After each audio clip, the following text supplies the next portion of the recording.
13 jam setelah Hamas menyerang dengan 7.000 misil ke Israel, Perdana Menteri Israel Benjamin Netanyahu menyatakan Israel at war.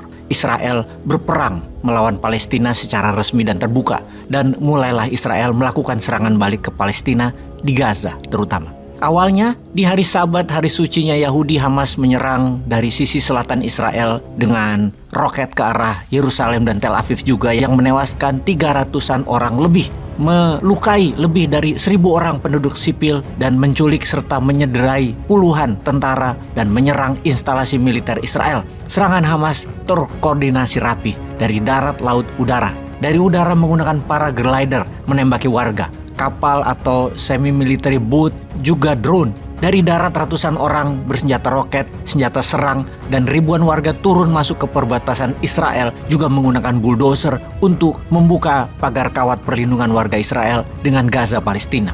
Israel yang biasanya hanya menyebut Hamas sebagai milisi atau teroris, sekarang menyatakan perang bukan ke Hamas namun juga ke Palestina. Pihak Israel mengatakan bahwa musuhnya akan membayar lebih mahal dari apa yang mereka telah lakukan ke Israel. Akan sampai berapa lama hal ini bisa berlangsung? Semua tidak ada yang tahu karena kemarahan dua belah pihak antara Israel dan Yahudi adalah cerita lama, dendam lama, kebencian lama. Yang sekarang dapat dipastikan serangan Hamas merupakan surprise attack, tidak ada yang memprediksi sebelumnya. Juga merupakan serangan pembuka yang sukses. Bahkan Mossad, intelijen Israel, kecolongan dalam hal ini. Sesuatu yang mereka jaga bertahun-tahun akhirnya terjadi juga. Israel off guard, lengah, sehingga ribuan milisi Hamas dan penduduk Palestina yang mendukungnya masuk ke wilayah Israel yang bagi Palestina itu wilayah mereka. Hamas memberi nama penyerangan tersebut Operation Al-Aqsa Flood, yang kemudian oleh pihak Israel 13 jam kemudian di tanggal 7 Oktober dibalas dengan Operation Iron Sword, yang sampai informasi ini diturunkan telah membunuh 400 warga dan mencederai lebih dari 2.000 warga dan tentara Palestina beberapa jam setelah operasi itu diluncurkan. Mereka bukan hanya masuk ke dalam wilayah Gaza,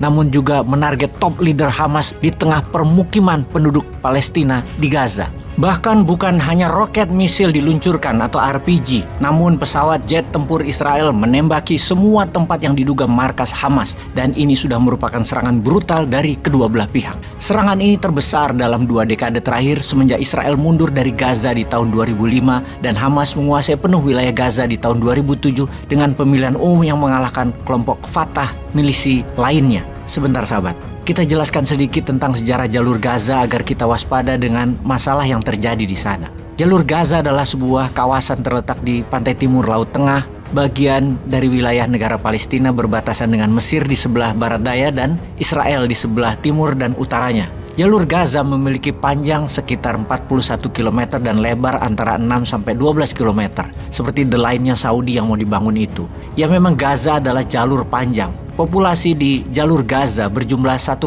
juta jiwa. Mayoritas penduduknya merupakan pengungsi Palestina yang melarikan diri ke Gaza setelah meletusnya Perang Arab-Israel di tahun 1948. Pada awalnya, jalur Gaza secara resmi dikelola oleh pemerintah seluruh Palestina yang didirikan oleh Liga Arab pada bulan September 1948.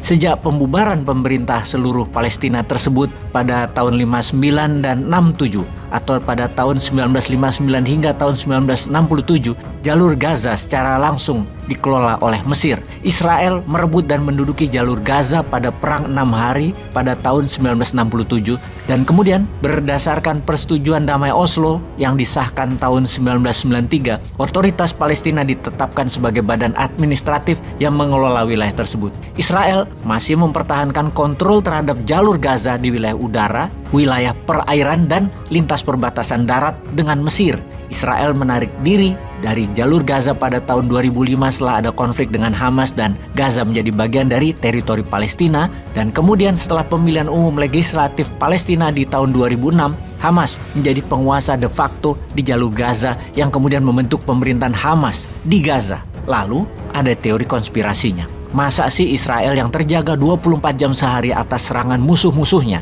Hari itu, 6 Oktober 2023 lengah sehingga Hamas menyerang tanpa diketahui Mossad dan pemerintah Israel. Atau itu semua rekayasa? ternyata memang dibocorkan dan dibuat lengah, yang mana ini semua sebuah kesengajaan yang dirangkai dengan cantik oleh Israel sehingga Hamas bergerak, sehingga ada alasan Israel untuk mengambil Gaza. Dan kakak tertua Amerika ada proyek senjata lagi yang baru selain di Ukraina dan Taiwan.